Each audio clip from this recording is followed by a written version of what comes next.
What is going on, guys? Welcome back to the channel, and today we are going to be reviewing the film The Holdovers, directed by Alexander Payne. This is the first video in a series of videos that I'm going to be doing in which I review each and every film that has been nominated for Best Picture at this year's Oscars. I can't promise that I'm going to be able to review each and every one of these nominees before the actual ceremony happens. I will try my damnedest to do so. Nevertheless, I am still going to review all of these movies, and today we are starting with The Holdovers. But real quick before we get into it, please consider leaving a like on this video and also subscribing to the channel if you haven't already, and also please consider turning on bell notifications so you get notified every time I upload new content. Also be sure to check out my podcast, the Headspace Podcast, now available on all podcast streaming platforms, but mainly Apple Podcasts and Spotify. And with all that being said, let's review The Holdovers. So The Holdovers tells the story of a bitter and jaded history teacher at a remote prep school who is assigned the task of watching over the students who can't go home for Christmas break of 1970. In particular, one student who is struggling with a lot more than he lets on. So my expectations for this movie going into it were really almost entirely based on the trailers.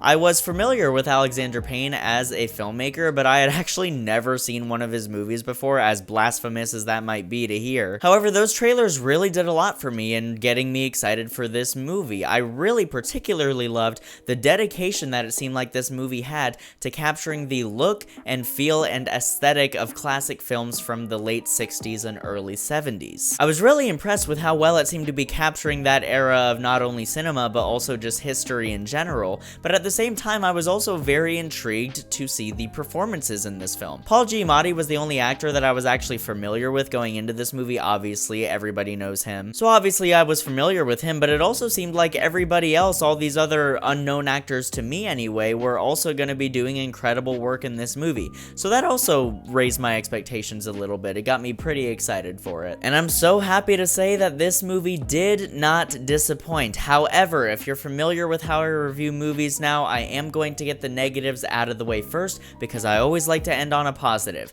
So here we go with the negatives. Really, my only major critique with this film is the pacing. I think that a good 10 to 15 minutes in total could have been trimmed off of the runtime. I don't think there's a single scene in the movie that I would remove. In fact, absolutely not. There's no scene in this movie that I would want to remove entirely, but I do think that there's a few scenes that could have been trimmed down by a couple minutes. I never found myself losing interest in the movie, but I still think that a lot of scenes could have been trimmed down just a little bit. Some of it did feel a little like runtime padding, and that's literally it. I basically fucking adored this movie. I know I already mentioned this, but I have to hit it home once again. This movie captures the look and feel of 1970s cinema to perfection. It is a gorgeous looking film with all of the film grain you could ever ask for with older movies and older looking movies like this one. And it just gives such a pure and emotional tone throughout the whole thing. There's just this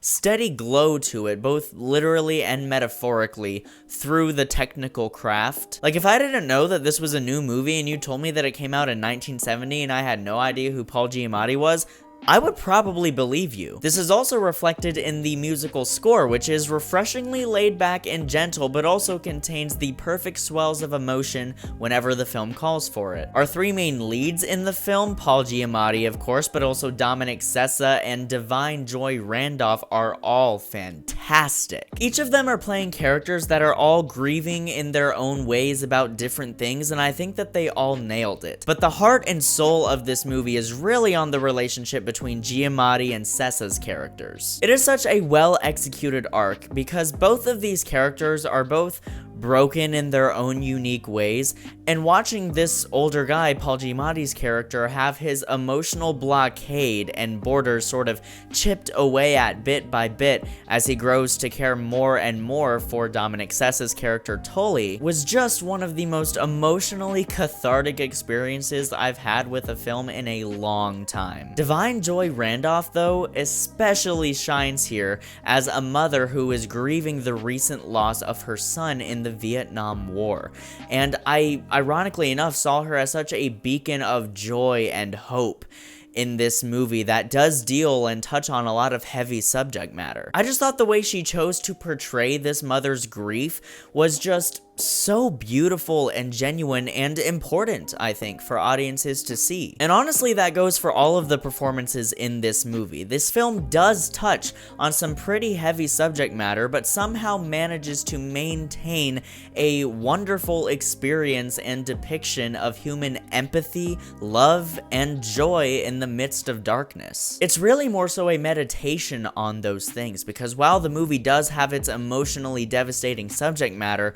I just found the consistent meditation and study that this movie is conducting on those aspects of human nature, empathy, love, and joy, to just be so touching. This film is also almost entirely conversations between characters, and some of the best dramas and comedies of all time tend to be just a bunch of conversations between characters. And because of that, this is one of those films where you truly cannot wait to see certain characters have specific conversations. You are just on the edge of your seat waiting to hear the next line that comes out of their mouths, because you're just so excited to find out more about these characters that are set up so well and have such distinct personalities and are being portrayed by incredibly talented actors. Which brings me to the fact that this is an absolutely star-making performance from Dominic Sessa. I wasn't familiar with him before this, and apparently this is his acting debut in the world of film. He was perfectly subdued in his emotions and held back a lot, which said so much more about his character,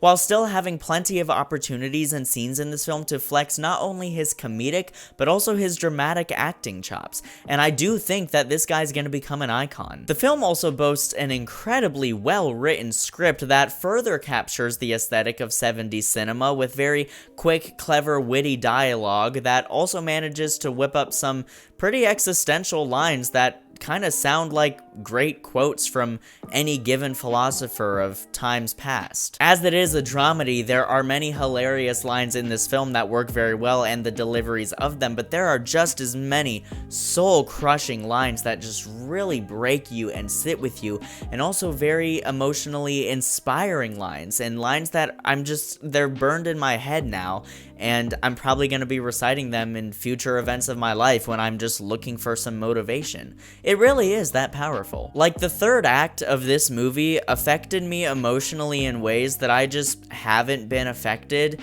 in a very long time, especially when it comes to cinema. I just found the way everything wrapped up to just be so genuine. Do you know what I mean? It just felt right.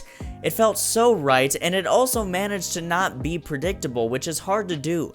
It's hard for an ending to feel so good and so right and so crowd-pleasing while also not being predictable, because usually the predictable thing is the crowd-pleasing thing. That's a really hard feat to pull off, and they did it masterfully in this film. I loved the way everything was concluded. Watching these three characters bond with each other and learn to love each other as basically family was just so emotionally impactful for me, and I honestly wish we got more movies like this. Very well written, clever, funny dramedies that have a small cast that are a meditation on just love and joy and empathy, and focuses on three people going through hard times. I mean, not specifically three people, it seems like I'm narrowing it down a lot, but I think you guys get what I'm saying. I want more movies like this, movies that aren't scared to play around with silence, to really explore what's on a character's mind and explore how things characters have been through is affecting their current day situation in such a sensitive and fleshed out way. I mean, it was just so rewarding as a massive fan of cinema and a filmmaker myself and an actor. Like, all these art forms, they mean so much to me, and just the culmination of them in this film cannot be understated. It is a genuinely incredible work of art. Guys, The Holdovers is a deeply touching, hilarious, and emotionally powerful film that features possibly Paul Giamatti's best performance ever and a potentially star-making performance for Dominic Sessa. It had me in tears by the end, and is a film that manages to depict pure human empathy and joy in a world where those things are far too lacking in day-to-day life. It is a truly incredible film that I think everyone should see, and may even become a holiday staple every year around Christmas time. Guys, thank you so much as always for watching. Be sure to let me know what you thought of The Holdovers down below in the comment section. Just make sure you keep it respectful. Also, be sure to like and subscribe if you haven't already. already, and also turn on bell notifications so you get notified every time I upload new content. Thank you guys so much, as always, for watching. I will see you in the next video, and until then, keep writing, keep shooting, and keep editing.